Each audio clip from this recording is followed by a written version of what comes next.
Hello, folks, and welcome to the Know Better, Be Better podcast, a conversation about health and wellness where we explore various topics to increase our knowledge and understanding in order to grow holistically. I'm Daron Raynor. And I'm Dani Ondreka, and we're here today talking about food and mood. And Dani, we have a special treat today. Today we're joined by special guest Jane Key. Jane is a registered dietitian, certified chef in Community Outreach Department of Kettering Health, and we are blessed to have her today on the show. Jane, welcome. How are you today? I'm doing well, thank you. And thanks for having me. I'm happy to be a part of this discussion about how food impacts our health and well-being. Yeah. Awesome. So, since we're on the topic of mood, specifically before we establish like food and its effects, we know that mood isn't something that's just developed out of thin air. There's different factors that come into play. There's stress, there's environment, which we can't always control. There's our sleeping habits, exercise or the lack thereof, our genetics, nutrition, our overall health status. All of these different things affect what we call our mood, right? But we're here to kind of funnel it down to one specific aspect, which is our food and our diet and what we eat and how it affects our well-being. And with that, we need food, right? Essential. It's essential for our food survival, is fuel. right? Yeah. Food and water, you can't really live without it. So what exactly is the immediate response in terms of mood to what we eat? Okay, so let's look at it this way. I was going to try to explain the perfect scenario. Okay, so in the perfect world, we would consume moderate portions of a variety of foods and balance out what we have, right? So then your body can assimilate the protein, the carbohydrates, the fat, and for growth, energy, and repair. So that would be the ideal situation. Okay, so then let's think about, Daron, you stop and get a sub for lunch, okay? Your sub's on white bread, okay?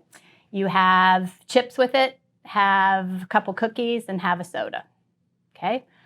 So what happens to your body with that? You get that quick energy right away, right? Mm-hmm. The blood sugar goes up, insulin levels go up, the hormones come into play, the neurotransmitters come into play, and you lack fiber in that. So we have an immediate reaction of that food. And over time, eating foods like that affect our hormones, affect our neurotransmitters, affect our glucose levels, and then that's when we have an ultimate impact on our mood, our energy, and our health. Does that make sense? That does make a lot of sense, Okay. Especially because I love subs. Okay. So Yes, see? this is a very real meal that Daron would actually eat. Yeah. Maybe not all the cookies and the chips, Right, but Daron right. would absolutely go get a sub for lunch. But even in that, if you had, a bread that was higher in fiber to slow down that reaction of the blood sugar and the insulin, put a brake on it like a BRAKE, stop it, slow it down, slower absorption. So, yeah. okay. So it sounds a lot like we're trying to have everything kind of ease its way in rather than just all attack at once. Correct. So we're kind of looking for ways to keep the equilibrium, synergy, balance. Right. Less extremes, Yes. which I think we could probably use in every area of our life. Exactly. Absolutely. So I guess now that we're bringing in this factor of like all these different things that happen either at once or happen over time to kind of give us either balance or a spike, it talks about this thing of like success versus distress, right? We want success. So what exactly is it? You touched on these things called neurotransmitters and hormones. How do those affect our body in terms of setting us up for success or distress? Okay. So let's just take a moment and break down our important neurotransmitters that affect our mood. And there's actually 3 of them. So what's a neurotransmitter? It's a message passage from the brain to the body, right? So we have 3 neurotransmitters that are very impactful on our mood and our energy. Dopamine being one of them, norepinephrine being another one, and then the serotonin. Okay, so think about dopamine. It is the happy hormone. It's also what creates food memory. So I always think about like if you you walk into grandma's house and smell something and it keys in that food memory, that's your dopamine releasing. Or you go to the mall and you smell those cinnamon whatevers at the mall and you like are salivating, okay? That's food memory there too. So the happy hormone creates food memory, also has to do with our motor control and our motivation, but hugely impacts our mood. Then norepinephrine's another neurotransmitter that's the fight or flight, and it affects our organs, our blood pressure, heart rate, that kind of thing, but also is impactful on the mood. And then serotonin affects our sleep, right? And memory and appetite. It's manufactured in the brain, but the most amazing part that we'll talk about as we move on here about what foods to eat for your mood, for happy mood, is that 90% of the serotonin is actually in our gut. So we need to have a happy, healthy gut in order to have, or microbiome, sometimes people call it, so that your brain works well. So I always say we need to seed the gut to feed the brain, right? So there's that. I love that. Can we put that on a t-shirt? Yeah, Absolutely. Seed the gut, feed the brain. Okay? That sounds good. Yeah. So I especially liked what you said about it being connected to memory, because I know for myself, I have a lot of things that are like scent memories and taste memories, and you connect them to times in your life where you have really good memories, maybe with the people that you're around, or with whatever you are doing. So there's probably something to be said there for when you eat, also thinking about what your mood is like, right? Like if you're in a more positive mood, maybe you form a more positive connection to that food. That is correct. Do you think that's correct? Absolutely. Absolutely.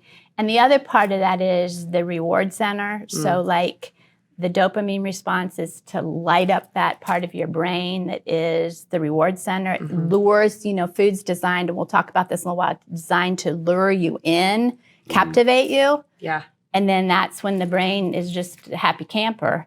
But then you can go over with that, and that's what creates then a craving, and you have trouble shutting it off. That's where they get you with the Hostess cupcakes. Yep, exactly, exactly.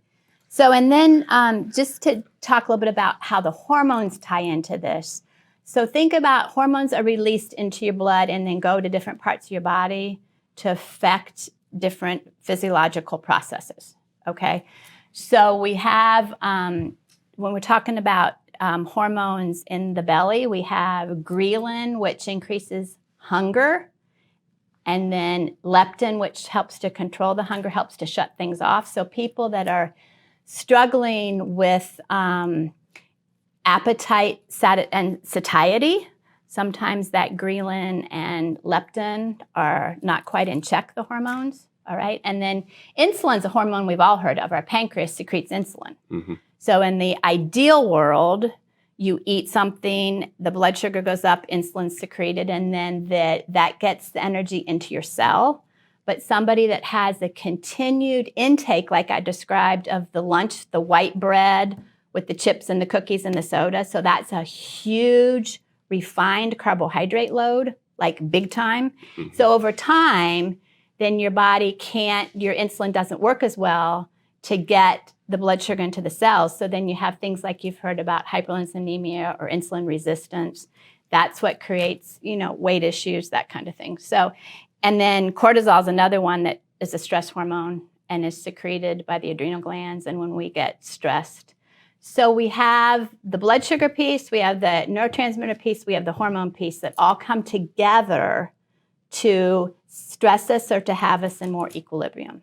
Does that make sense? Yeah. Kind of. So it's a lot of things to have be in balance. It is a lot of things to be in balance. And it's a lot of just understanding. It's so incredible how food, but your environment, your stress levels, your exercise, they all tie in together. So it's not just food controlling all that. We need to remember that too. Right. Yeah. Okay. That's absolutely true. I think just in general, balance is a really big buzzword within health and wellness. Yes. We like to throw it around, but nobody actually knows what it means. Exactly. Right. So that helps you to better see what we're really talking about inside your body. What helps to create balance is we have to, the neurotransmitters and the hormones, and then, that all has to be working together. Absolutely. And I know Darren and I see that being exercise professionals with people that we work with. The balance there is exactly the same. Yep. Exactly the same. I have a really funny example that I'm thinking of that you guys are going to laugh at as we're discussing this balance. So have you guys ever seen Star Wars? Yes. Have you seen Star Wars? Long Yeah. time ago. Oh my gosh. I don't think Darren's seen Star Wars. No, I He's going to haven't seen judge Star me Wars. for this example. Okay, go for But it. there's this part in Star Wars, and I so hope that I'm not spoiling it for anybody, but there's this part where they're trying to destroy this big giant spaceship, and it's called the Death Star, and it's really scary, and it destroys planets, and they've discovered that they really have this one shot to destroy it. They've got one shot to get it right, and it requires these fighters, these little tiny spaceships called TIE fighters to, or are they the X-Wings? It's one of those. And it requires them to fly down this really small channel, and they have to be so specific to not hit the edges of it. And they're trying to shoot at one little tiny port. It's like this little X on a wall they're trying to shoot at from really, really far away while they're flying really fast Quite in the this really, target. really small channel, right? So they're trying to find that balance there. Right. And I feel like your body is exactly like that. That's a very We're just good one. constantly Yep. moving back and Yep. forth. Swaying. And we're trying You're to swaying. hit, yes, Yeah, we're yeah, trying to yeah. hit that homeostasis. Yeah. And it can be really, really difficult. Yeah. And I think that's discouraging to a lot of people, Exactly. but not impossible. Right. Right. It sounds a lot like that practice makes perfect thing. It's a daily Yeah. thing. Make today better than yesterday. Tomorrow can be better than today. Right. You know? Right. And I think that's what you brought in is so important, especially when it comes to what we eat and trying to have that whole balance in our life. It really does seem like it starts and originates with the food, with what we intake, the food that comes Yeah. into our stomach, Mhm. especially because you look at other factors that come into play. When you're eating, what are you watching? You know, Yes. are you watching Like TV? Are you watching multitasking. something stress related? Are you doing something are you eating really fast? You know, all these different types of things, and we'll touch on it. But all of that kind of plays a role in what goes down here that kind of affects up here. And as you said, neurotransmitters are messengers. That's correct. Simply put, Right. hormones are Yeah. your worker bees. Yeah. They Yeah. help to regulate and Yeah. keep you in Yeah. check. Yeah. But going back to that quote that Jane dropped on us, some really deep knowledge for everyone that wants a quick piece to take away. Seed to feed. Right. So whatever goes in here, it's going to bring the message up here. And the brain can only work with what it knows. That is correct. You know what I mean? Yeah. And so unfortunately, many people are in a deficit, which is why we talk about environment. We talk about all these other things. But over time, as you know better, we ought to try and be better. Right. Hence the podcast, There you right? go. And these Okay. are things we There you can control. Yeah. You know? We can Yeah. control what goes in our mouth. Yeah. You can't always control all these other things that are happening around you, but that's a piece that you can do something about. Right. Absolutely. So what Jane just gave us was the software of our body. Okay. So now we need to make it a little more practical for what we can control, which is in the hardware side of things. All right.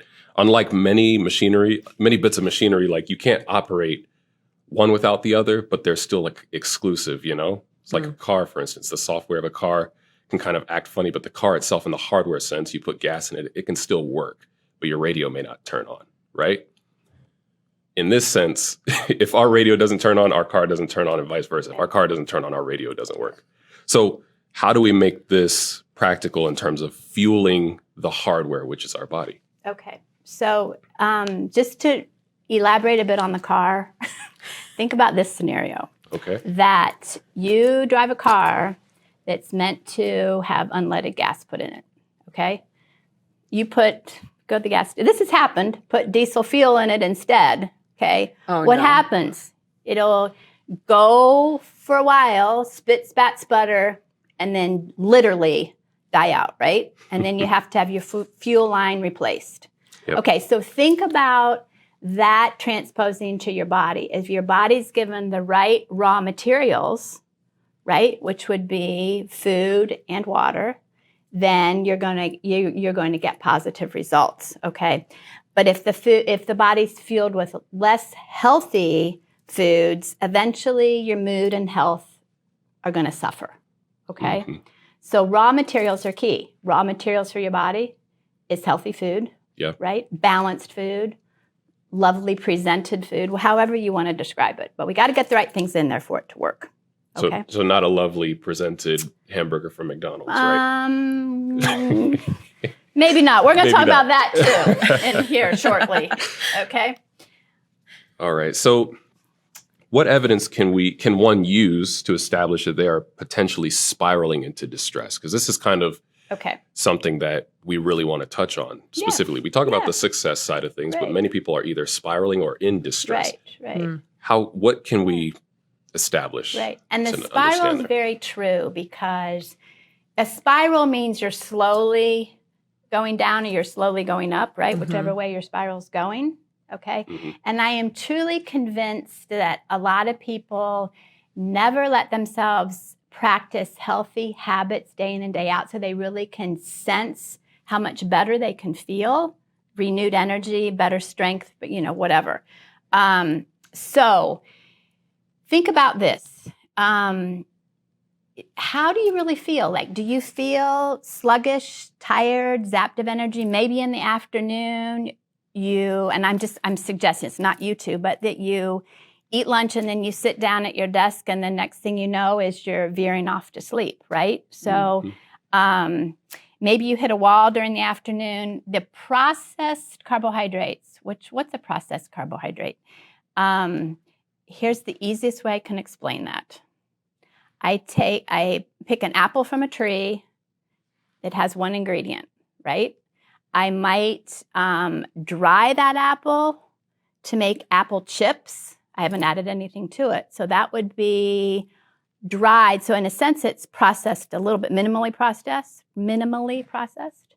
Then I make that apple into apple jelly. Like, I add sugar and such things. So that's more processed. And then the ultra processed would be, I go to the gas station and buy an apple pie that comes in a package that has 27 ingredients, a lot of additives and preservatives. So we've gone from a whole food to minimally processed and then to ultra processed. Does that make sense? Yes. Okay, so those processed foods are the ones that play the most havoc with our health. That could be white flour or white sugar foods, but things that has the fiber stripped out of them, been broken down.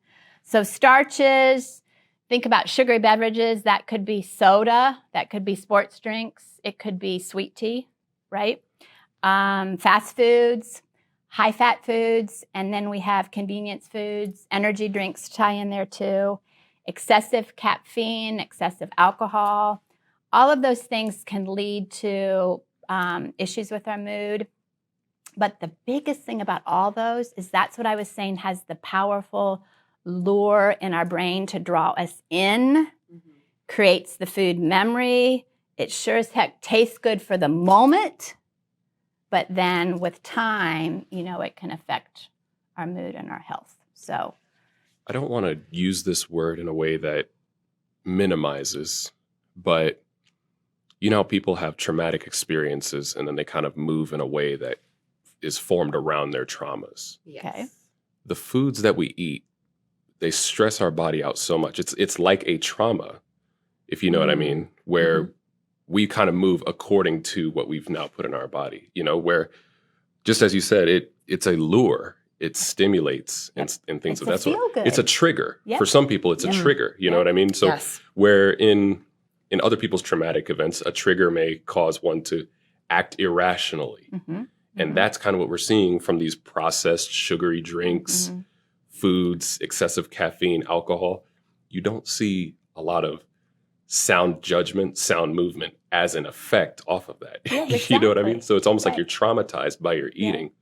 Yep. But one may deem it as good trauma because I think Dani or Jane, you spoke about it. We find ourselves thinking this is as good as it gets because this is what we know. Because you haven't ever felt any different, right? Well, I like what you say about the slow spiral too, because I don't think all of a sudden we wake up one morning and we realize that we just feel terrible. And, I don't think most people have that all of a sudden snap realization that their entire life has changed from one way to another. It's the small steps, the small things. And you sort of just start to fall down that slope. Yeah. Like, oh, I had, fast food for lunch. Maybe I could have it for dinner too. I had it for lunch. Might as well have it again, and it's easy to do that because you've made one choice. How much easier is it now to make the next one? Exactly. Right. And oh, I'm sorry. That's okay. You go ahead. We don't see the effects until usually it's too late, unfortunately. I mean, I think of as exercise specialists, we know we'll give you guys a little exercise bit here. But when you exercise, especially when it comes to strength training, you're providing micro tears to the muscle. The muscle rejuvenates and comes back usually stronger and thicker. And then over time, eventually you walk by a mirror and a month and a half, and you're like, oh, Look at that. I see a little definition. My shirt's a little tighter around my arms or whatever. Yeah. In the same way, it's like as we eat these things and as we make a habit out of it, we're micro tearing our system. Yep. You know what I mean? To where usually if we're fortunate enough, we look up and we're like, oh man, I'm not who I was, be it from how our physical appearance is, or if we can before that, checking our mood. But that's usually something that we pay the least amount of attention to, paying attention to how we are affected mentally, how we are affected emotionally by what we eat. You know what I mean? You were going to say something. I was just going to touch right on what you just said. That it is. And that's why I'm a firm believer that, and you all see this in the exercise world, small steps are so important, to just make an effort to do something. And then that snowballs in to bigger successes with time, right? But you got to get out of the gate. You have to. And I always say when people are like, "What can you do for me?" Well, you have to have some skin in the game, right? Do you all agree with that? You have to have some skin in the game in order to make progress, to move yourself in a healthier direction. Or you won't care, right? Yeah. So. Okay.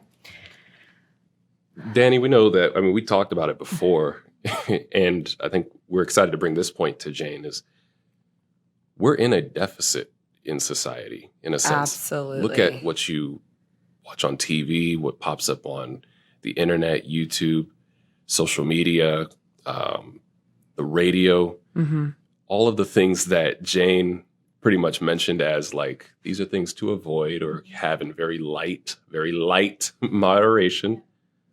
This society is pushing all of that to us, the sugar, the salt, the fat, fast food, energy drinks. Oh, we think we need it. Our favorite influencer is on TV drinking a Coke, and we think, well, wow, that must be okay, and that must be cool. Even if you don't have that specific thought, it's unconscious.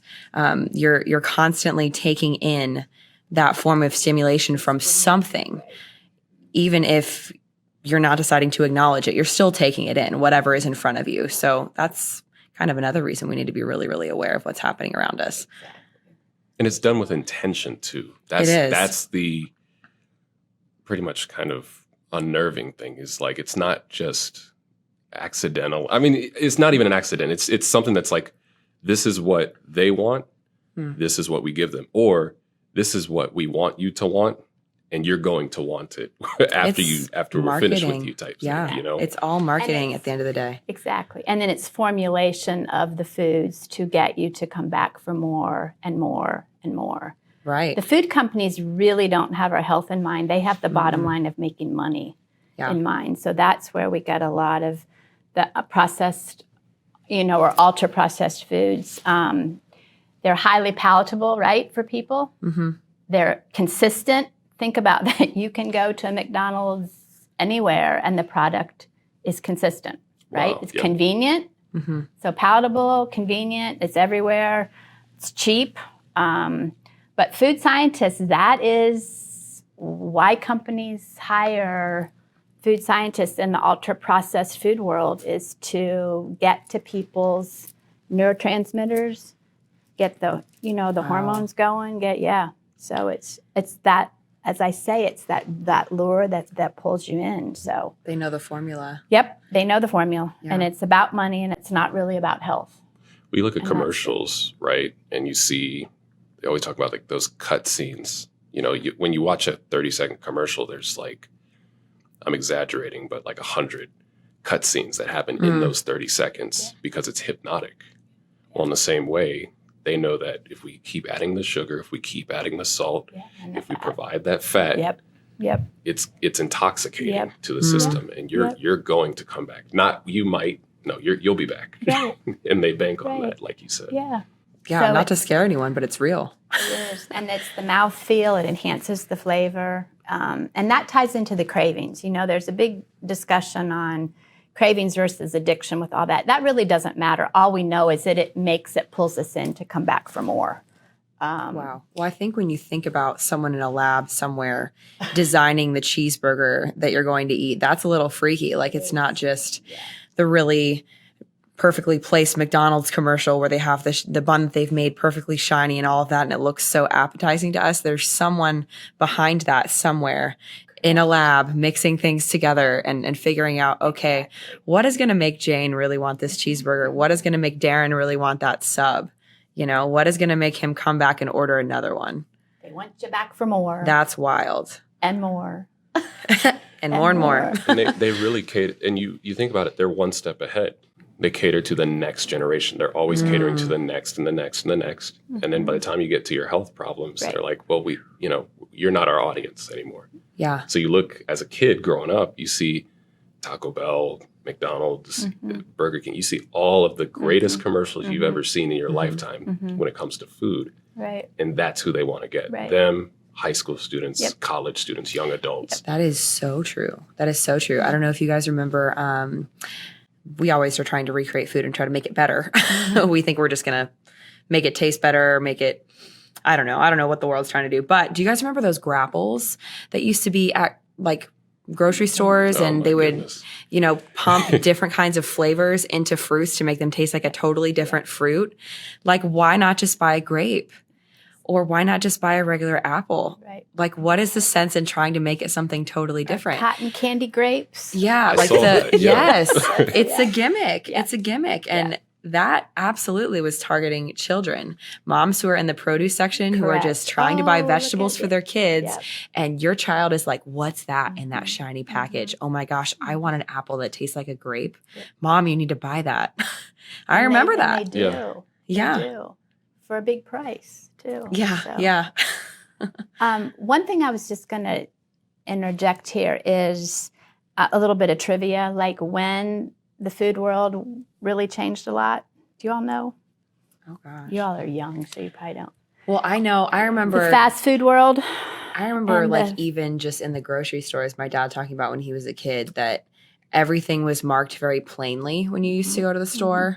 So I don't know that I've really experienced that much, but like the whole marketing piece of it has definitely boomed like in the last probably 30 years, I'd say. So it's really like 50 years that the nutritional quality has decreased. Wow. While the processed convenient foods and fast foods has increased. So, and it's affected, our quality of our diets, which ultimately then, affects health. So the last 50 years is really when the processed and ultra processed came into being. So, do you have a thought on why that came about?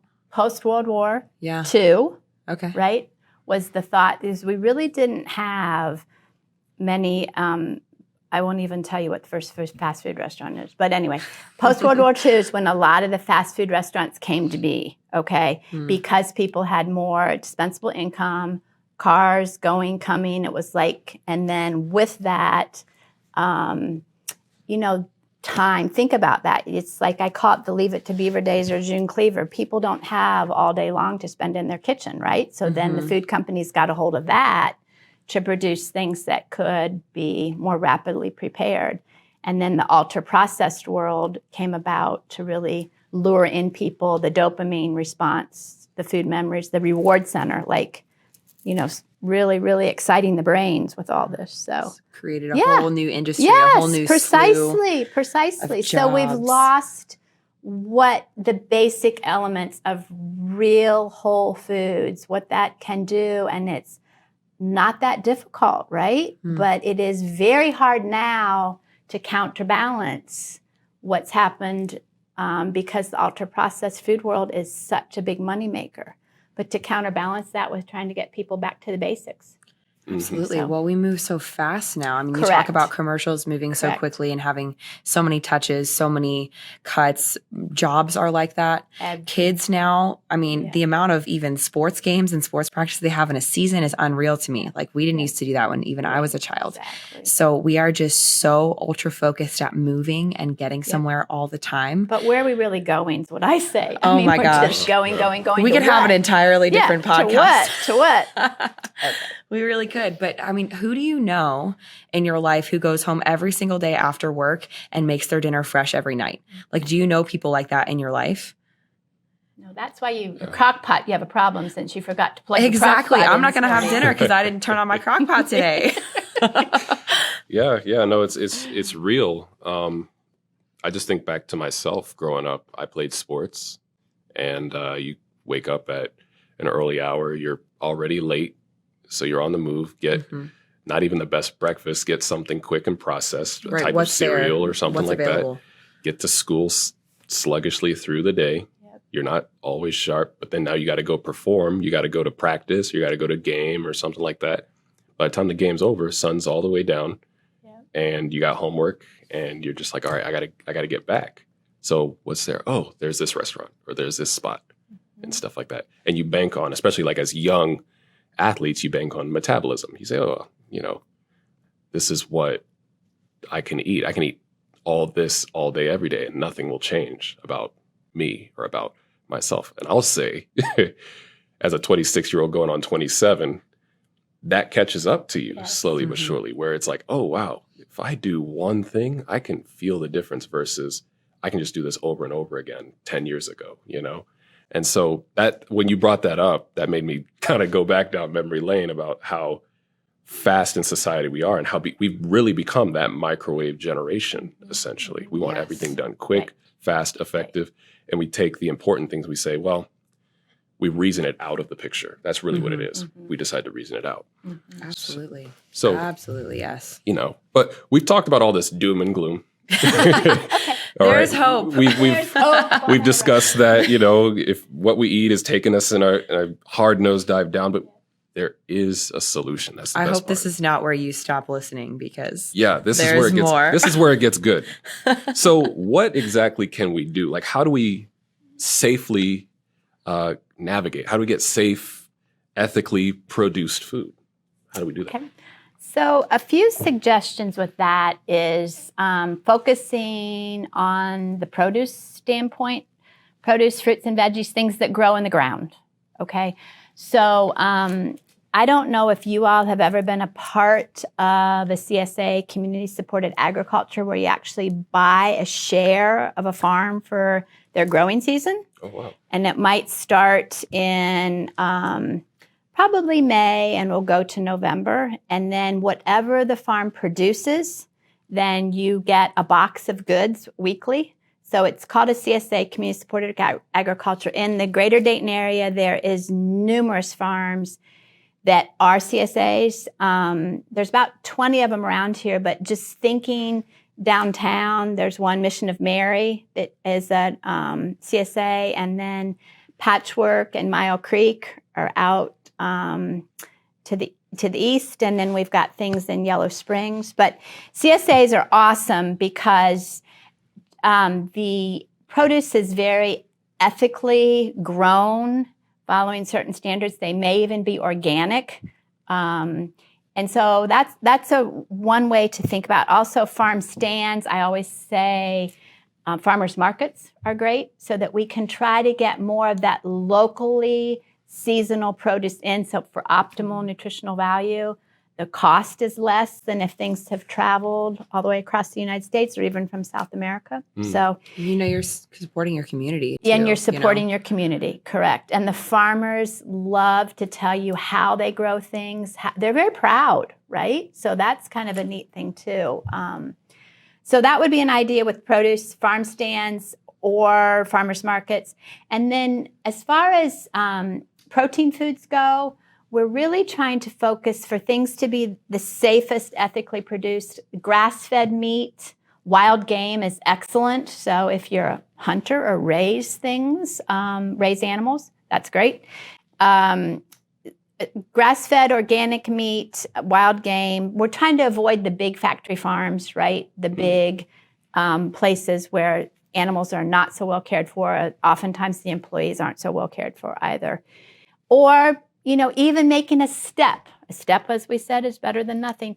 To get locally produced eggs, pasture-raised eggs that actually the chickens are pecking and searching and eating things that are there, not eating corn, right? Which is what the factory farms are fed. So those are all ideas of ways that we can make a step towards safer foods, a variety of foods. And once again, it's just making, a commitment to try something better than nothing, we always say. So. Yeah, I'd always heard, and I don't know if you can maybe debunk this or Okay, not, but I've go. heard that when you shop at a grocery store, go on the outside.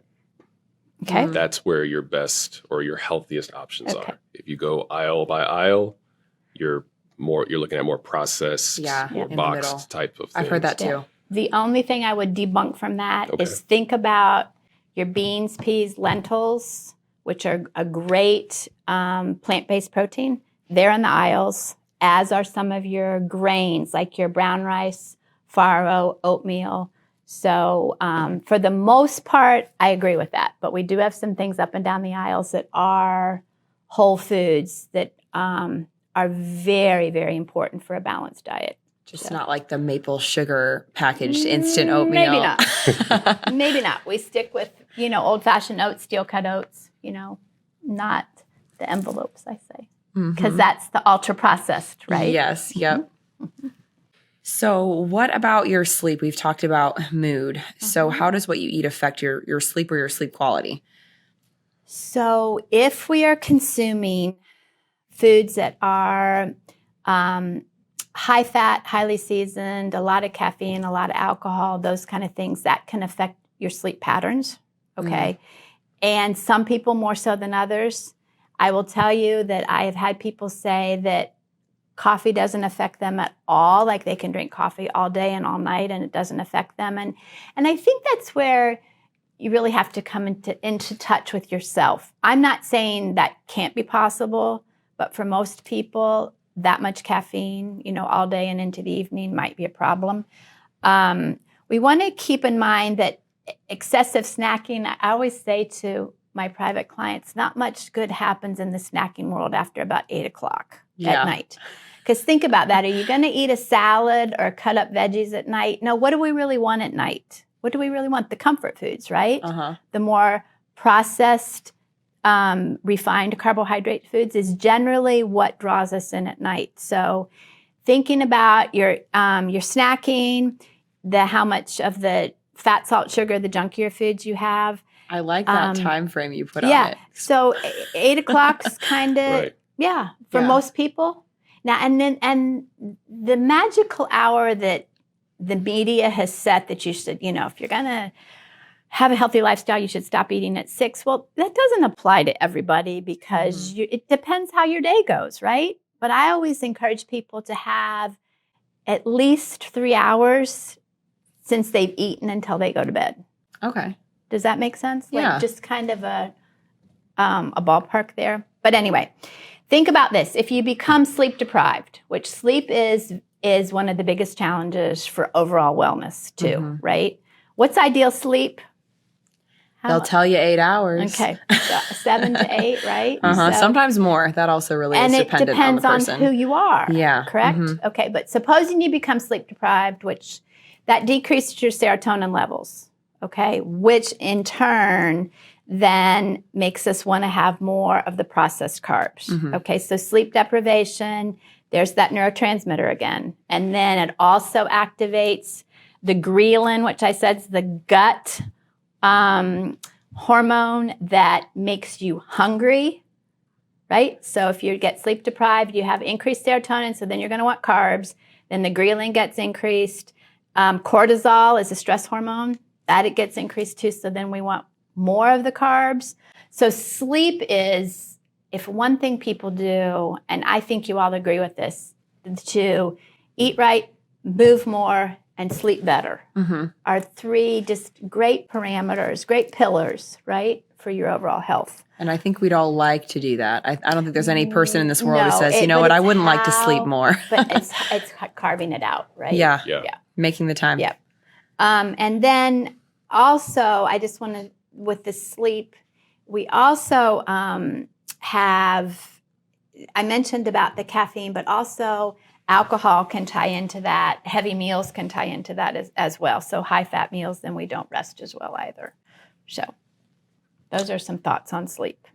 Yeah, just being smart about knowing your body, I think, is really the biggest thing. And in this fast-paced world where we are just going, there's demand upon demand, whether it be at work, whether it be family life, whether it be extracurricular, it could be anything. There's just always a demand. And so you never have the off switch. Your off switch is sleep, but it's not the most quality recovery that you get. You know what I mean? You're going to sleep with stress and things on your mind or what have you, only to wake up and do it all over again. So we don't really take time to slow down and actually practice that mindfulness side of things when it comes to eating, especially when we try and acknowledge these things called feelings, which we talked about. Mood doesn't come out of just thin air. Many things affect Tie it into that, right? and then wind up paying for it through what we eat. Well, Right. you've both hit on the stress part of it. So the stress hormone, that cortisol, I think it's interesting that's elevated when you don't get enough sleep. So you're quite literally looking for comfort Correct. in your food. You're looking to decrease your stress level. Is that how we come to eating our feelings? And that's exactly, and that's why it's easy to say, you know, what you should do. But when you really look at the physiology of what is playing into all this, it's no wonder we all have challenges, right?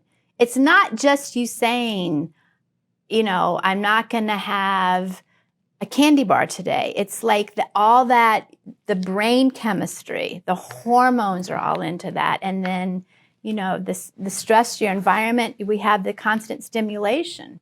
So it is and I don't want to make light of it because I think people think, you know, it's easy to tell people what to do, but I'm always like not wanting to help people to see how to do it. Not just what, but the how and the why. Why And do we there's really? more to it, Right, You know, it's right. not saying you're just weak and you couldn't No, say no to the no. Snickers. You know, there is more that's there, and there's no shame to feel in that. You know, Right. it's just knowing that you have a certain level of control over what you're doing. Right. So I guess when people talk about like eating our feelings, Mm. you know what I mean? Like, oh, I'm going to eat my stress away, or I'm going to drown my sorrows in ice cream. What do we say to that? So how about one thought would be to just come into touch with what you're really feeling, right? Are you lonely? Are you sad? Are you angry? Are you mad? What are you? And then to try to drill down to what brought you to that point, right? Because what do we do when we sad, angry, tired, whatever, we have a tendency just to reach for a food item. Whereas if you can take a step back, right, and say, what really brought me here? Like, why am I feeling this way? Who really ticked me off? Or what really, you know, was I up with the toddler all night, you know, or do I have, you know, I'm very concerned about somebody's well-being and my family. You know, if we can really understand what got us to that point before just reaching out for the food that we think is going to fix it, because it doesn't generally fix it, right? Absolutely. What does it do? It just kind of keys us into, well, that was okay, but now maybe I'll have this, and maybe that didn't really do it, so I'll try this. Because you know, you have like sweet, salty people; they'll have something sweet, and then they like need something salty to balance it, and then. Yeah, so You're right, it won't fix it. And sometimes it creates more stress. correct, and then you're back in that because cycle. Then what is it? The self-flogging, right? Like I blew it. What am I? I'm like a worthless person. Might as well give up now. Right. So we're really good at the self-flogging, and sometimes, you know, you live in situations, and this happens occasionally, but that you're with people that self-sabotage your efforts, right? Absolutely. Or I shouldn't say self-sabotage, but you're with family members that maybe you're really trying to do something that somebody comes home with 2 gallons of ice cream. Yeah. Yeah. Maybe I've they seen don't that all understand too what you're often. trying to do. Yeah. Yeah. You really, it's that environmental bit. But the tough thing is those who still can control that aspect of the environment by letting others know, hey, get on board with me or be a support to me. Correct. Sometimes they don't speak up, or when they do, it's not presented in such a serious way, so that once the stumbling blocks come, the person who's not intentionally trying to get you to fall in your health, they come in not knowing the serious extent that you have. And we're really good at the negative self-talk. Like you said, we're really good at checking ourselves, of saying, you're not good enough. Right. You can't do it. Up. You messed up again. Look at you. You're a wreck. You're this, that, and the third. Yep. But we don't practice that aspect of like giving ourselves grace. Like, oh, I knew I shouldn't have done that, but I can go right now and just not do it. You know what I mean? The ice. Yeah, I ate all the ice cream that I had in front of me. Right. But that doesn't need to take me into eating a large pizza and then going on to eating this and then doing this or whatever. You know what I mean? It can stop right there, but we have to practice that mindfulness of like, slow down. I think you said it. I think, Dani, you said it. Not all feelings are reality. You know what I mean? You're still a valuable individual. You're still capable. You're still strong. The fact that you're thinking about it is a victory in and of itself. Right. So practice that grace for yourself and let's move in that direction. I think another thing is we talked about how the industry capitalizes on people's addictions. You also see the industry capitalizes on people's insecurities, which is why we have things like fad diets. As trainers, we've talked about it. We have clients all the time. It's like, okay, so let's talk about what we eat. We're not dietitians, so we don't tell them do these things. We just, we can say an apple is better than an apple pie, as we said, right? But then you'll meet people that are like, oh yeah, I'm on keto, or I'm on this. But because in the scale gives them this, I don't want to say this false sense, but it doesn't tell the whole story. So they may see, wow, 10 pounds in a week or 30 pounds in a week, but you're seeing what they're taking in.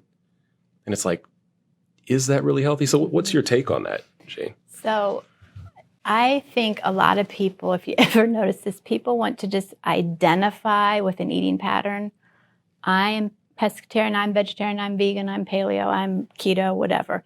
We like labels. We like labels. But I always think, we're sort of overthinking it. Like, let's not get caught in the weeds of all the details, but could we just make some basic steps for better choices and to move your body a bit more and to get better sleep? So I think that's, and I'd mentioned this before, that few of us let ourselves practice healthy habits on a daily basis so that you really do experience feeling better, correct? And I worry about the word diet, because to me that is just the most dreaded 4-letter word ever, because it's like, when am I done, right? I mean, when am I done? Yeah. Versus if we're really looking at a healthier lifestyle, that's what you're going to live forever. And that's the issue I have with all the labels, patterns, whatever you want to call it, that people want to be, is okay, they work while you're doing them, while you're doing it, but you get bored, you hit a hurdle, like you have to go to dinner, you have to go, on a vacation, or somebody brings in something, to work, and then it doesn't comply with your pattern or your life or the diet that you're on, and so then you go off of it. So I just think we need to just back off a bit and not try to make it so complex. Yes. Do we really have to be something? Like, could we just move in the right direction of making smarter choices, moving more? I don't know. I that's kind of a difficult one for me, because I'm way more about lifestyle than I am about Absolutely. temporary We make it diet. way more complicated than it Yes, needs to yes, be. And if you yes. think about it, if you're on this extreme and you're so far off to one side, think about like the yo-yoing effect that can happen when you come back Correct. the other direction. So many times people are so far one way, they come way too far back the other way when you hit that end point, when your Right. diet, as you call it, ends, when that Right. food pattern ends. And then you feel worse than you did before you started. Right. Which is So the probably not your goal. The pendulum swings too far, Absolutely. and you get caught. Right. Absolutely. Yeah. What's interesting about that is the stress hasn't gone anywhere. Mm. It's just put on a new costume, but it's still stress. There you go. Did know you what fix I your why? We're going to get philosophical. like Yeah.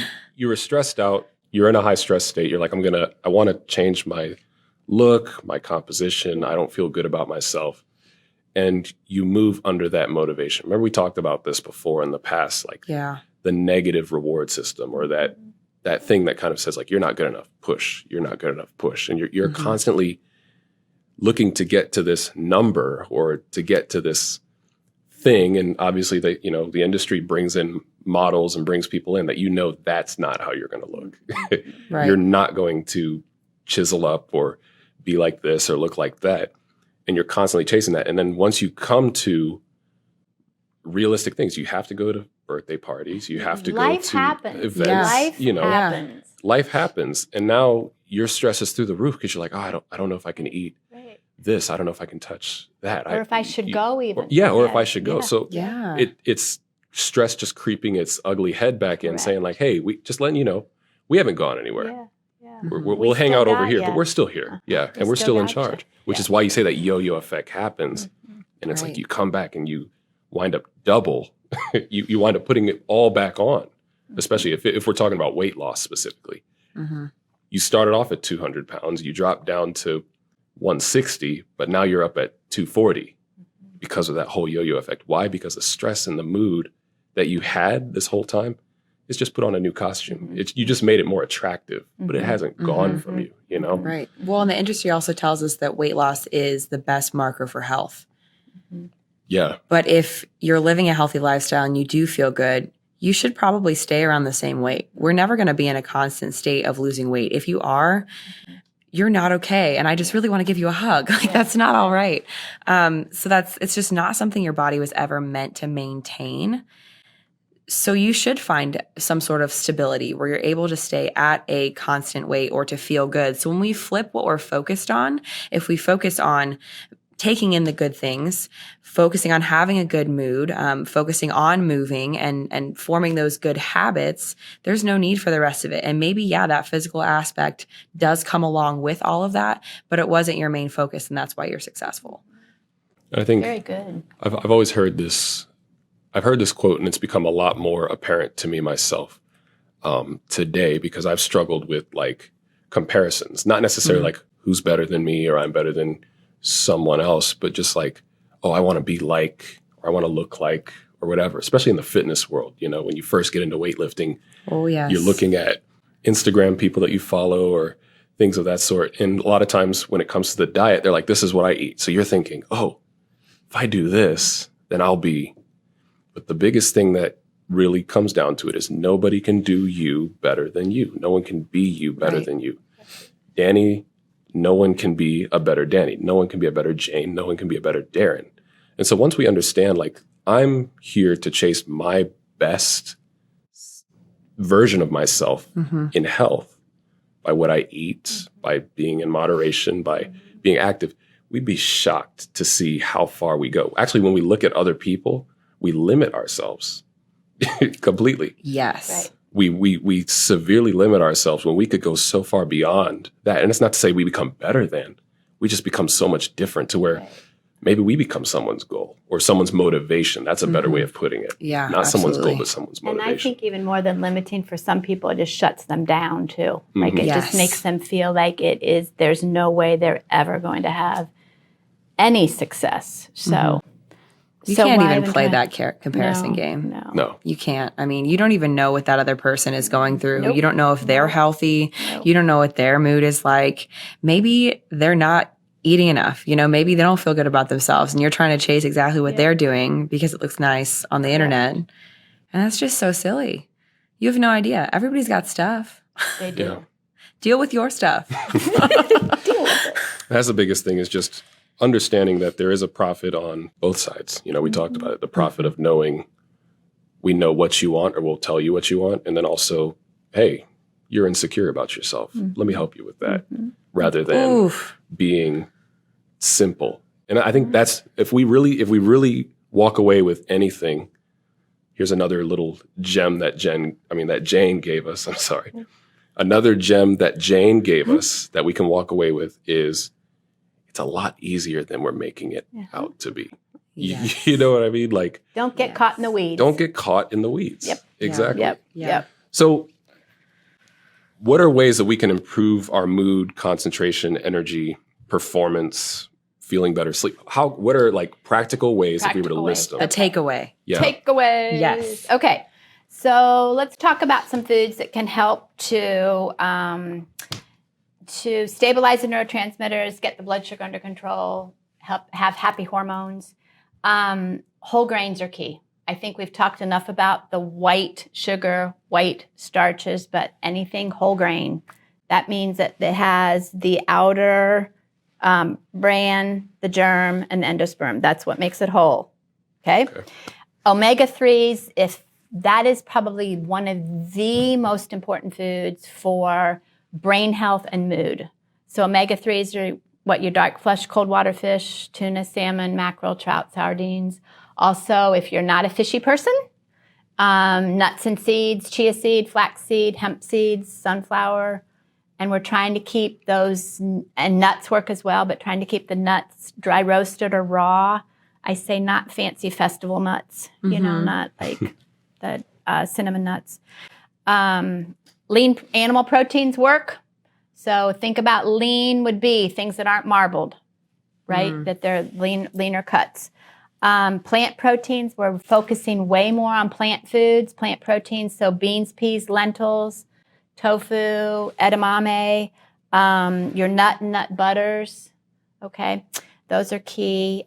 I made the reference of seeding the gut to feed the brain. So we have fermented foods that are very important for the gut biome, for the microbiota, whatever you want to call this that goes on in your gut, to try to keep it healthy. So think about things like real sauerkraut. This isn't sauerkraut that comes in the jar. This is actually has live cultures in it. You buy it in the refrigerated section of the grocery store. Okay. So sauerkraut, kimchi. Have you all ever used kimchi? Yeah. Okay. So it's a Korean like cabbage vegetable. I call it a relish, and it has a little heat to it too, right? You use it on things, so kimchi would work. Yogurt that has really, not wimpy yogurt, but really it has active cultures in it. And you're going to say, what's wimpy yogurt? When my kids were little, Trix made yogurt. Yes. Oh, yes. Did you guys have that? Blue and pink and the swirls. I told you, the holy commercials, moly. the commercials always, they knew what we wanted before we They even put knew the what we candy in it. Yeah. That's not the real, okay. How about this one? Have y'all ever tried Good Culture cottage cheese? It's a new cottage cheese that's out there that actually has live cultures in it. Oh, really? Do you eat cottage cheese, Dan? I do not. Do you? no. I know it's a good source of protein. Yeah, it's a good source of protein. It's a little higher in sodium, but anyway, kefir or kefir, that's a fermented milk product. Kombucha. Yes. Okay, so I that's do a like fermented kombucha. tea. Yep. That would work too. Okay. Kombucha's pretty good. Okay. Yeah. And then tempeh, so if you're vegetarian, tempeh is a protein, Yes. right? Miso, those are all Yes. fermented. Okay. So that's going to seed our gut to feed our brain. Okay? Oh. I kind of like those, as you can tell. Okay. Colorful fruits and veggies. So anything deep colors, deep colors. And then dark leafy greens are important. Your dark chocolate can play into this too. I like this part. Okay. So Dani, 70% cacao or higher is a really good dark chocolate, and it will not be sweet. So not that Hershey's bar. No, that's milk chocolate. Yeah. So keep those in mind. And of course, tea, coffee has its place, water. So these are all important foods, but keep in mind just more on the whole foods route versus things that are packaged and processed. Yes. Okay. That makes sense. I like that. Close to its natural state. You got it. Yep. So then, like, how do we approach our eating even? Like, say How I do you put eat? the food out in front of me. Okay. Okay. So a few things that I think is really important is to space our meals. You know, Okay. there's different thoughts out there in the fad diet world about how to eat. I think you have to find out what works for you. Yes. Okay, I'm not going to blanketly say you should eat one way or the other, but your body needs fuel on a regular basis to produce, all right? So keep in mind, spacing your meals, having balanced meals is important. I think we've addressed a bit mindful eating. Mm-hmm. What is mindful eating? How would you describe mindful eating? What would you say? Well, the way I've always kind of thought about it is just thinking of this really requires like sitting down and actually thinking. And this isn't like really while you're eating, but taking inventory of how your day went in terms of what you can control. Did I feel pretty sharp? Did I have good energy when I went to go exercise? How was my sleep? Okay, what did I eat that day? And kind of jotting it down. This is something that I've learned from a relative who was really, really big in the fitness and exercise world. Is he would take literal notes, and he was down to a science like that so much. I'm not saying we should be like that, but just understanding, like, for instance, I'll say for myself, oatmeal is my biggest go-to. Not packaged oatmeal, but like oatmeal with chia seed, flaxseed, almond milk. I could give you the whole thing. It's amazing. But when I have that, my day feels more productive, and my output in exercise and other areas feels more productive. When I don't eat that, and I may take something quick and convenient, I see notice. a little bit of a difference. Yeah. Good. Well, that's good you have that awareness. I think What that's about really you? key. What about you? How would you describe mindful eating? So what I've heard is that a major piece of it is while you're sitting down and eating, that you are taking the time to fully notice what everything tastes like as you're taking it in. You're not just chewing 3 times and then swallowing. I know people who really try to practice eating slowly, and they'll like maybe even count to 10, like with each bite that they take. But to really notice how it feels in your mouth, notice all the different flavors, and then feel how it feels when you swallow and it actually goes down into your stomach, like noticing all of those different sensations.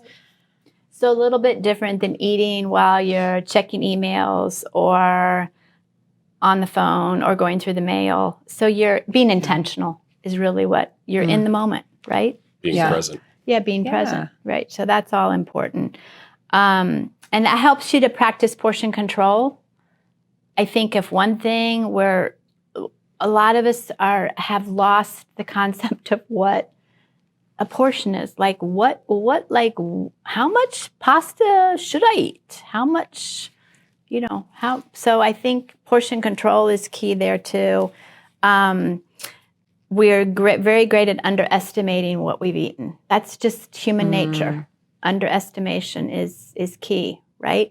And it is so important when we're talking about what people eat to realize that you mentioned this, what's right for one person isn't always right for the other. We're very individual, right? Yes. We've got different genes. We have different makeup. So what works for one may not work for the other. But I think focusing on the whole foods, minimal ingredients is key. I think we've brought that point home. Or another way to look at it is if you can pronounce the ingredient, that's probably a good idea. If you can't, maybe it's an additive or preservative or something that is not so good. Yeah. Okay. Yeah, that's really good advice to just take. Yes, if you can pronounce it. So minimal ingredients, you can pronounce them. I think we need to think about going with, food is meant to be enjoyed, and to create, this is the chef part coming out in me. I always encourage people to make your food look attractive. Who wants to eat like a white chicken breast with a white potato and overcooked broccoli, right? We're trying to create art because it pulls in our senses. Yeah. Think about your 5 senses. You should see it. It should look beautiful, right? Yeah. You should smell it. It should smell good. You should taste it, and it should taste wonderfully satisfying.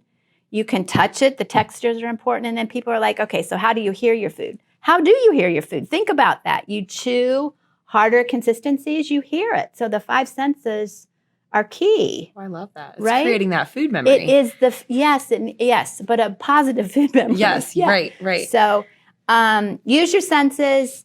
Think about the different parts of the tongue and the sweet, salty, bitter, sour, that kind of thing too.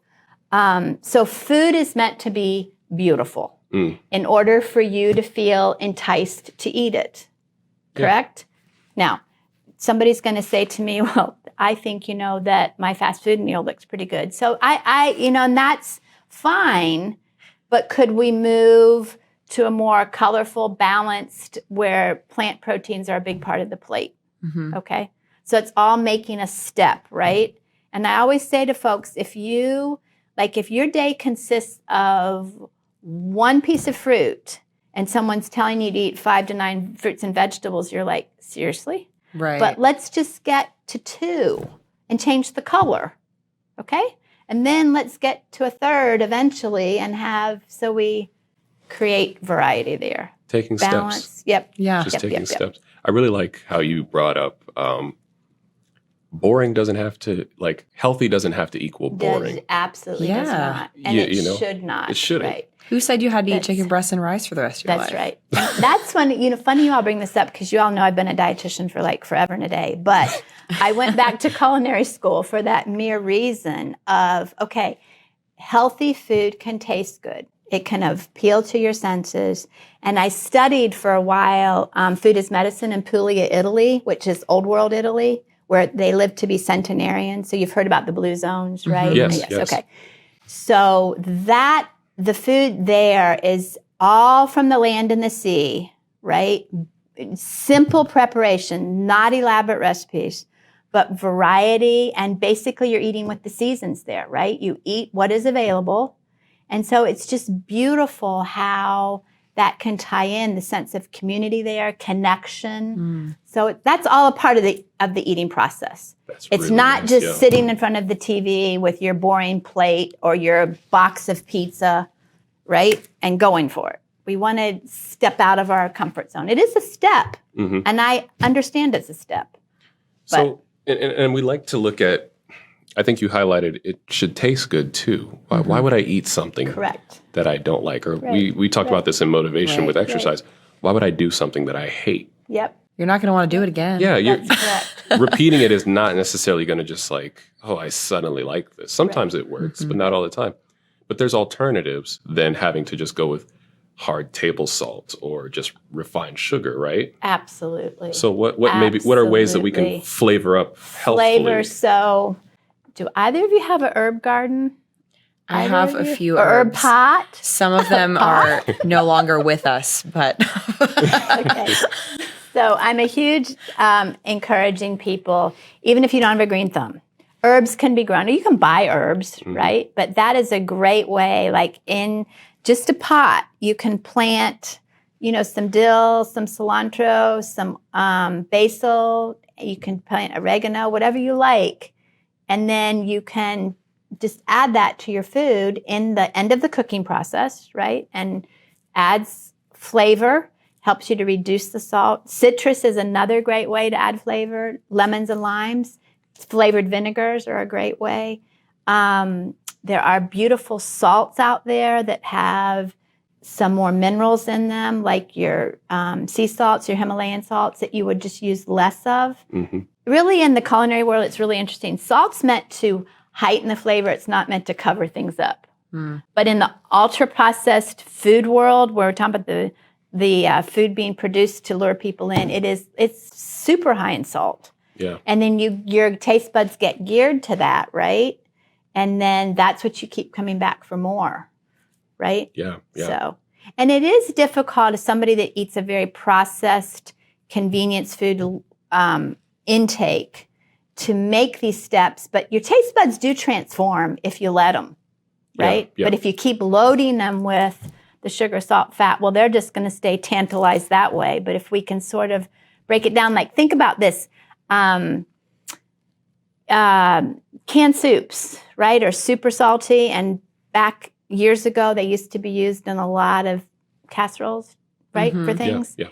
and super salty, but then you get away from that salt and then you have a canned soup and you're like, holy moly, it is really salty. Yeah. But see, your taste buds have transformed to less, Right. right? And less is more, right? Yeah. Less is more.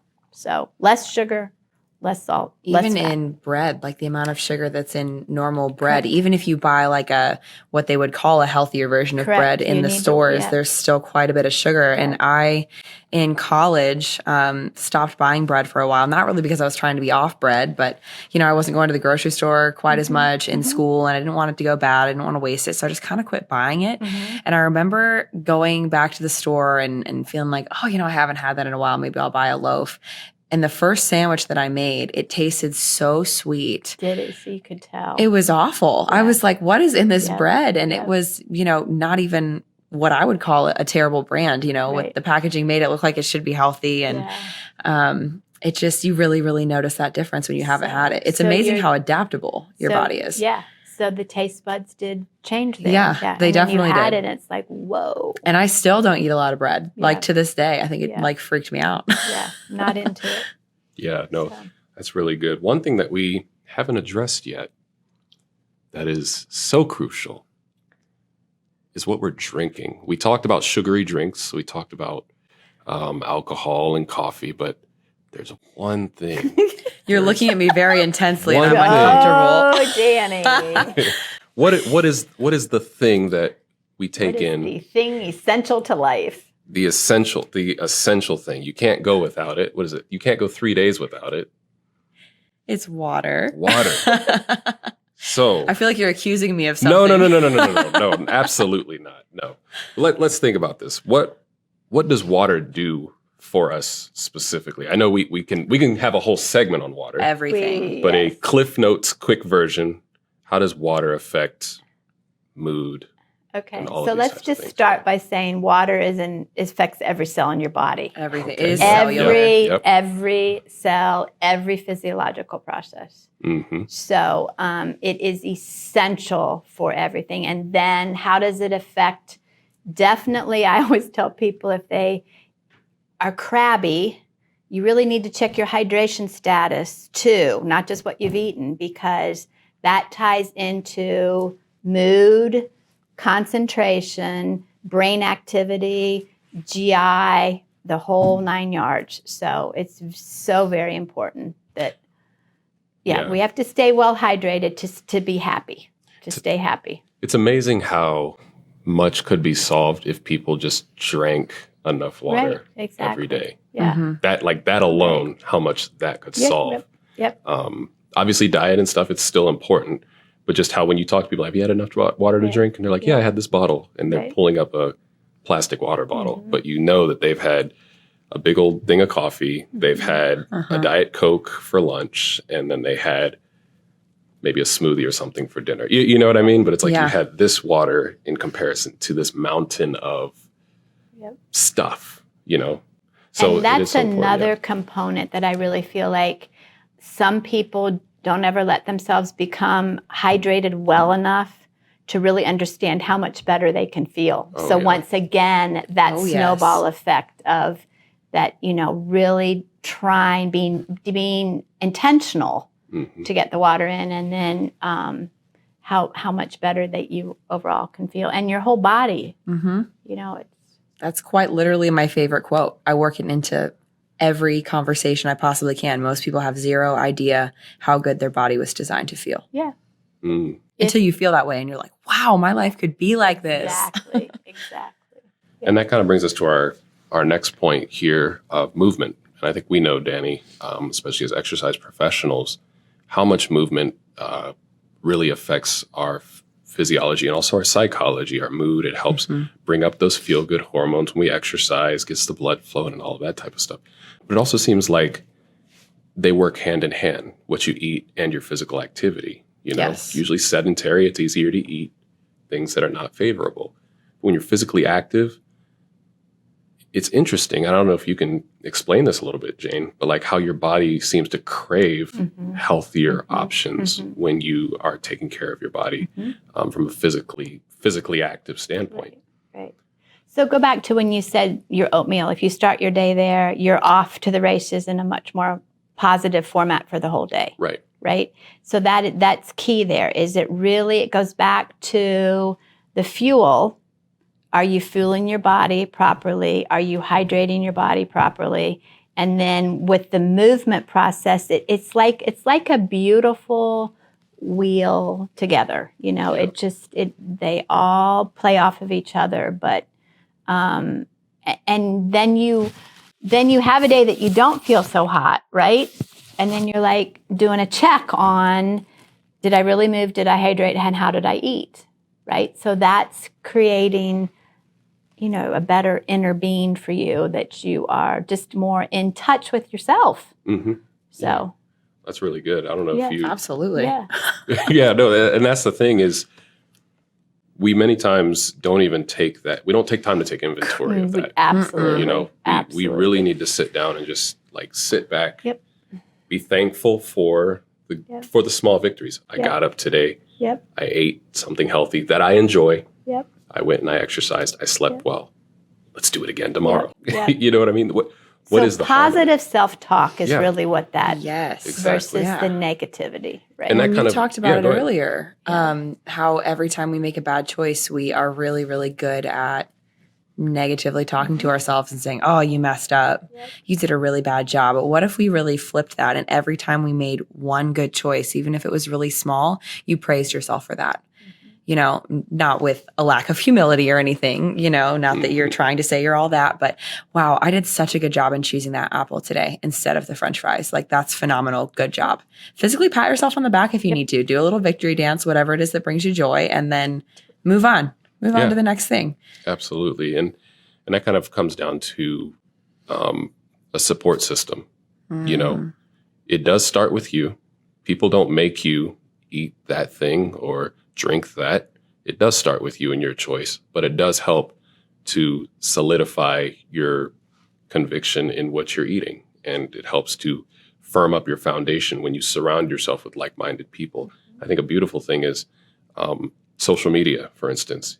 While there is a lot of toxicity in social media, there are groups that you can join, especially like on Facebook. There's like support groups of people who are trying to eat healthier. Like, you can find a support group or just a group to be a part of for anything. Literally you can go on anything. Facebook and look up, you know,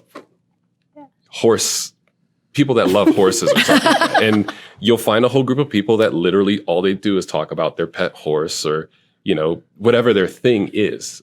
You know what I mean? So even more so, you can find groups and support groups that will help frame your perspective and help you better hear that positive voice and dull that negative voice if or when you mess up. Because it's like this. It's like a wavelength, but as long as we're climbing, that's what's important. That's right. It's never a straight step. The Sometimes you're slow going to plateau. spiral, Yeah, but upwards instead of down. Yeah. right. And it helps to have that circle to really Correct. enhance, Right. you know?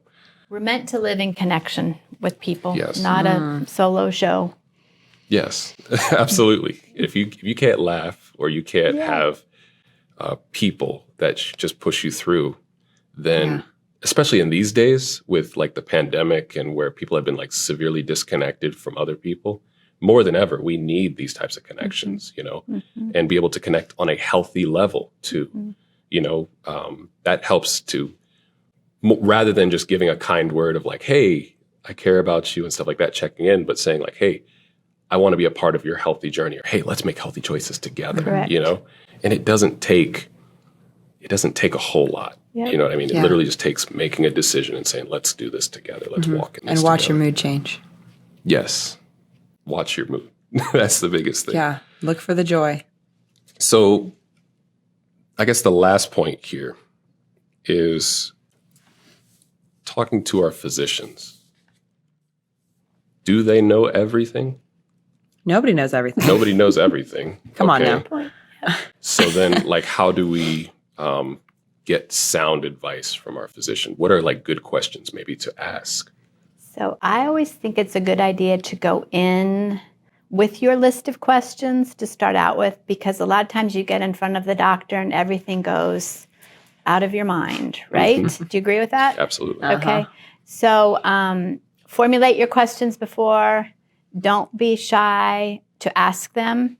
And then also, I think it's important to even step beyond that, like we were just talking about. What other supports, what other supports are out there? Yeah. If you need help, if you need counseling of some sort, then reach out for that. If you need to get the exercise piece going, then find a trainer, right? If you need the nutrition piece, there's different, there's ways to get a hold of private practice dietitians or through hospital networks. I'm a firm believer that you have to be your own advocate these days, though. You cannot expect to go in to the doctor's office, because talk about their life has no margins, right? Like I always say, tip for happiness and balance, we need to create margins in our life. A lot of the docs, have X amount of time to see you, and, a lot of electronic records going on and all that business. So in order to not feel like you got lost in the shuffle, you need to advocate for yourself and be on it. So, and if you don't know something, find an expert who does. That's correct. In that field. Right. And the only other thing I'd say too, just that I think we all need to be aware of, is a lot of people go to the internet for everything and anything and expect it to be scientifically evidence-based. And I think we really always need to encourage folks to, the stuff on the internet's only as good as the person who wrote it, right? So if you're looking for scientific evidence-based research, you need to be aware that there's a lot of things out there that'll promise the sun, moon, and the stars, and just have to be smart, be a critical thinker. It seems like it's too good to be true. It probably is. It probably is. Yeah. Think about that with the fad diets. It probably is. Yes. So let's get a little philosophical here as we're finishing up. Daron. So we've talked about the effects of what we eat and how certain things affect our body. We talked about taking an inventory. We talked about doing all of these different types of things. So now it's time to think, people. For those who are listening, it's time to think. If you are what you eat, how do you measure up according to what you have heard the great Jane say today? If you are what you eat, how do you measure up? And that's not to say, if you're at the very bottom of the totem pole, that's not to say that you have no hope. Rather, that's a victory. You know what I mean? You establish where you are, and now you can know where you can go. Yeah. If you're at the top of the game, all power to you. Keep going. But the food that we eat, you said the water helps make up most of our body. All these types of things play into our composition, play into our mindset, play into our mood. So those two factors, what we eat, what we drink, what goes into our body, that's a full reflection of how we care about ourselves as well. Yeah. We live in a positive talk society, and that's very important. We need that. Mental health is very important, being able to not allow yourself to get into the dumps. But now that we are understanding a little bit more of, like, just because you mess up doesn't mean it's the end, or just because you're here doesn't mean you're doomed. Let's take our steps. Like you said, let's walk in it in a way that demonstrates I respect myself. You know what I mean? It's not to say those who eat fast food or this don't respect themselves, but a lot of times they're respecting themselves in the capacity that they best know. But now that we know better, as it says, know better, be better. Let's carry ourselves in a way, right, that demonstrates who we are and how we value ourselves in society. That's a form of self-love. It is, absolutely. Yeah. When you love yourself, right, you're going to keep getting better at it. You're going to keep bettering yourself. So maybe you're in a place where you don't love yourself as much as you should. And we could go really, really far down that rabbit hole. And there's a lot of things that can be discussed there. But those small things that you do to show yourself just a little bit of love, you start to believe that about yourself, right? That you deserve those things, that you can feel good. Worthy. Right, Yes, exactly. yes. And that goes so much farther beyond just food. But food is such a simple tool to be able to do that. This is a powerful conversation. Yeah. I mean, your healthy Right? habits beget your healthy habits. So like we've been saying it this whole time, it's a spiraling act. Either you're spiraling up or sometimes you're spiraling down. And some days you're up, some days you're down. But as long as we take a step back and we look at the whole continuum, as long as it's a steady rise, then it's going to become more of a solidified habit where eventually you might take a sip of that drink and you're like, ugh, it's way too sweet or way too much this or that or way too salty what I just ate. And then you put that away and then you take on the healthy alternative. Right. Now, it's not like the healthy alternative, like I'm going to still eat a cookie, but it's like I'd much rather eat my favorite fruit, or I'd much rather eat this dried out apple or something like that, rather than You sounded really excited about that. Well, I tried apple crisps. They were really good. They were like these. Yeah. They had a little bit of cinnamon on it. I was like, oh, this is if nice. you've had the pear ones, those are good too. Yeah, there you go. So it is a cycle, and as that cycle continues, we start to make healthier decisions. That's the bottom line. And I think this is another question to ask. No one has to answer. It's a question that we ask of ourselves is, many of us know now, but we still allow ourselves to be stuck in the dark for some reason. Like we get new light and we say, oh yeah, I'll choose the darkness over the light. So are we now the question is, it's really an appeal. Are you going to live what you've gathered here? It doesn't mean you have to like throw everything out of the pantry, right? I mean, little steps. Baby steps make a difference. Yeah. Just make one step, do something. Frame what you want your life to look like 10, 20, 30 years from now. Yeah. That's a very good way to describe. Yeah. Do you want to still be healthy? Do you want to be in a good mood most of the time? Do you want to have that joy in those little things that you do every day in your life? And you have the choice to do that right now. Yeah. That's to start now. I mean, you just have to start. You have to, that's why I said skin in the game. You've got to start somewhere. Take it in order seriously. to reap the benefits. So. Exactly. And that's really the fundamental thing. Yeah. You are worthy enough to take yourself seriously. Take your health seriously. I like how you said that. Yeah. You're worthy to take yourself seriously. You're worth that time and that energy. So we'll finish off with this last quote. People have heard it before. And I think once you hear this quote, you can throw anything in, you can actually throw other things into it. So this is what we're going to say here. We talked about food and mood. So it says, watch your mood. So watch your feelings, right?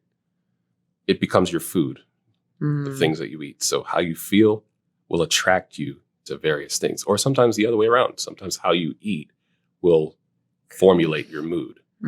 So watch your mood. It can become your food. Watch your food. That can become your diet, the ugly word. Or it could become your lifestyle, right?